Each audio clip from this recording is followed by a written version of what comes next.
नाम है, परंतु शिव जी का एक नाम है पशुपतिनाथ।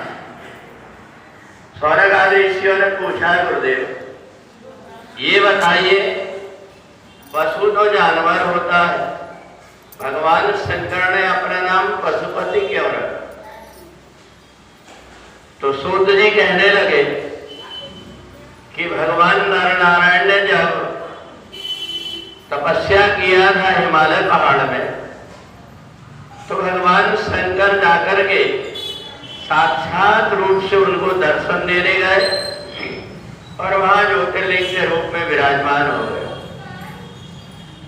महाभारत युद्ध के बाद में जब पांडवों को लगा कि हमसे हमारे परिवार के अनेक लोगों की हत्या हुई है और भगवान शंकर के दर्शन करके हमें हत्या के पाप से मुक्त हो जाए, तो पांचों पांडव हिमालय पहाड़ में पहुंचे और जैसे ही हिमालय पहाड़ में पहुंचे भगवान शंकर ने देखा और पांचों पांडवों से रुष्ट हो गए, इन्होंने इतनी हत्या किया है। इसलिए भगवान शंकर उस समय पर भैंसे का रूप धारण करके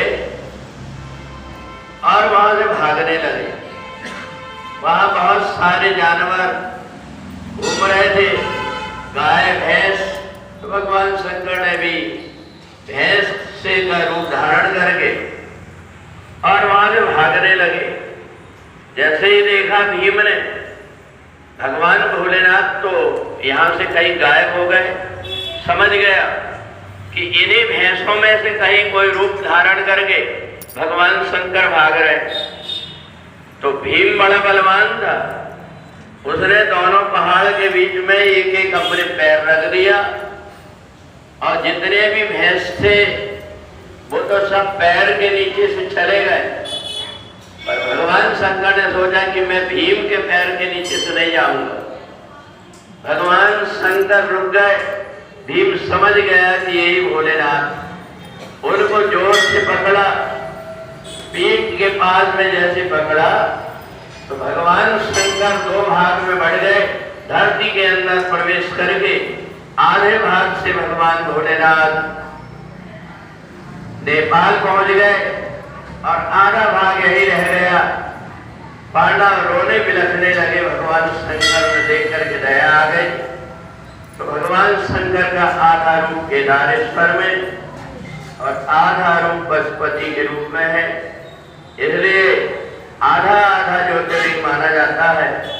सूत जी कहते हैं कि जो भी व्यक्ति भगवान केदारेश्वर के पशुपतिनाथ की उत्पत्ति की कथा सुनता है, उसके ऊपर भगवान शिव की कृपा होती है।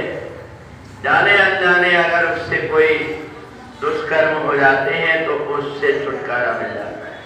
बोले सच्चिदानंद भगवान की जय।